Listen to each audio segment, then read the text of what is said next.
Welcome to the Dutch 0x tutorials. With the Dutch 0x dashboard, there are many tools available to you. One of them is the Analytics tool. There are numerous things one can do with the Analytics tool. This won't be a comprehensive overview, but a broad overview of the capabilities will be shown. It will be up to you to wield this tool to pinpoint the data to fit your needs. There are two types of digital assets that can be tracked. From this drop-down menu here, you can see the first is NFT tracking, the second, wallet tracking. It is also important to note that this data is pulled from the on-chain source. In this case, the primary source is Loopring Explorer. Transactions may not display if they have occurred within approximately 1 hour of the query. Also, data may take significant time to load depending on how broad the search is. Your patience is appreciated as Dutch 0x compiles this data for you. Let's start with NFT tracking. The left margin shows your crypto and fiat types. In this phase of the dashboard, Ethereum and USD are the selected options. You can also track by collection or NFTs. You can search for synced NFTs here. You can also search by NFT ID for those that are not synced. Let me show you. As you can see, here are my synced NFTs. We can put the NFT ID and it will pull up that specific NFT. You can also select a few collections or NFTs to analyze. Let's select some NFTs now. So let's choose Rancher, Blackberry, and Almond. Once you select the NFTs that you want to analyze, you need to click Apply Filters.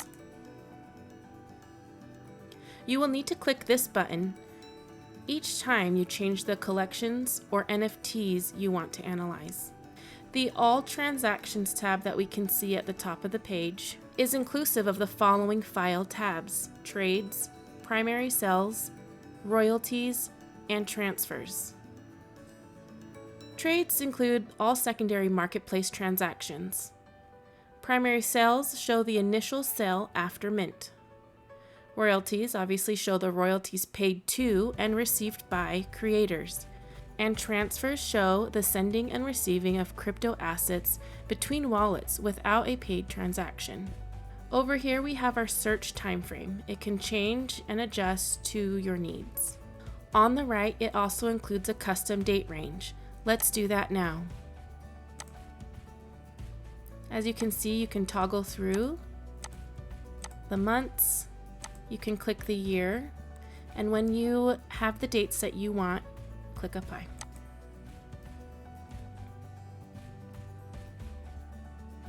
As you can see, the overview has account, volume, and royalties earned.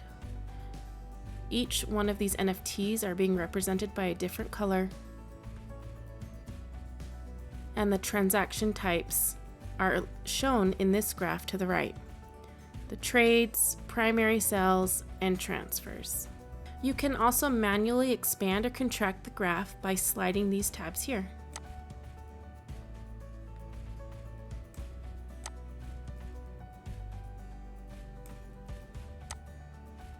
Depending on what you want to see, you can zoom in and out of the graph shown.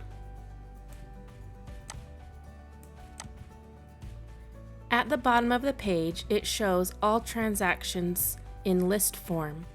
You can see the details of each transaction listed in each of these columns. Let's take a look at the other tabs. Trades. As before, you have an overview at the top: the count, volume, and royalties earned. Here it is listed in graph form with our sliding toggle here. You can expand and contract this graph to fit your needs. Here is a list of all the trades in list form. At the bottom, we have top sellers and top buyers. You can adjust the quantity of that shown as well.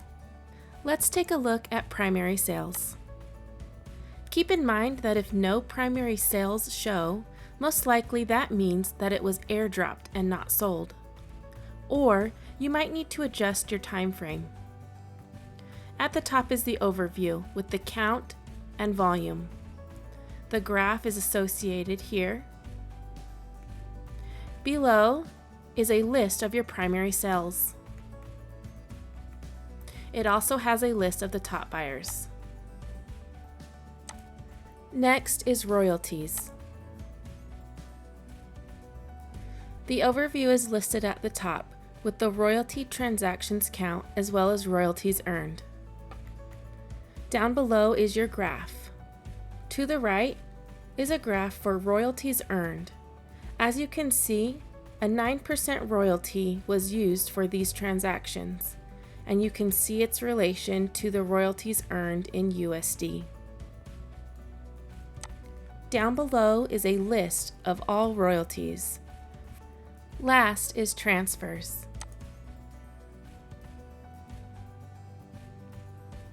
The overview of transfers is shown at the top.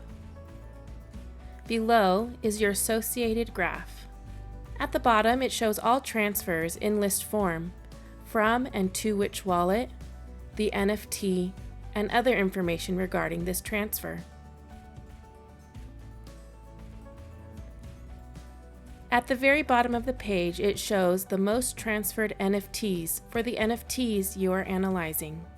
The NFT will be shown here, with the amount of times it was transferred here. The second type of digital asset that can be tracked is wallet tracking. Search by wallet ID or name here. Once selected, click Apply Filters. You can adjust your time frame here. There are 3 areas in wallet tracking: Overview, Holdings, and Transactions. Also, at the bottom of the page is a graph that shows the gas fees associated with the time frame chosen in the overview. Let's start with the overview. Numerical tables for the turnover, expenses, and profit and loss are shown at the top. Below is a graph associated with those values. Increments shown can be grouped differently depending on how you want the graph to be shown. You can change them here.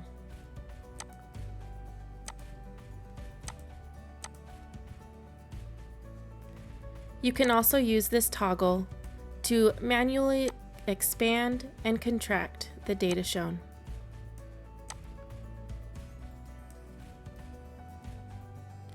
The second part is holdings. It will show what this wallet is holding in currency, NFTs, and investments such as staking. The graph to the right will break down this information for you, and you can toggle between currency and investments here. Since no investments are held by this wallet, no data is available to be shown.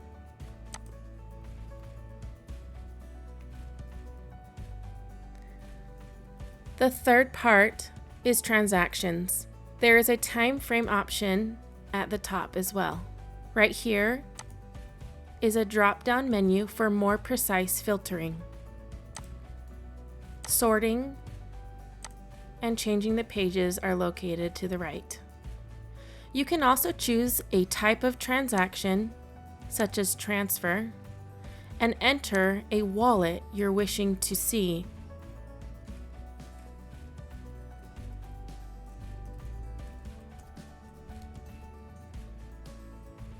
As well as time frame.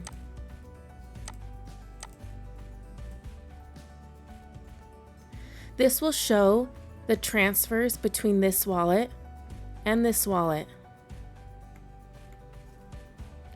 The incoming and outgoing and difference data will be shown at the top. Last, you can download the full report of the results you have filtered by pressing this button. For more information about each of these advanced tools, follow along for more tutorials.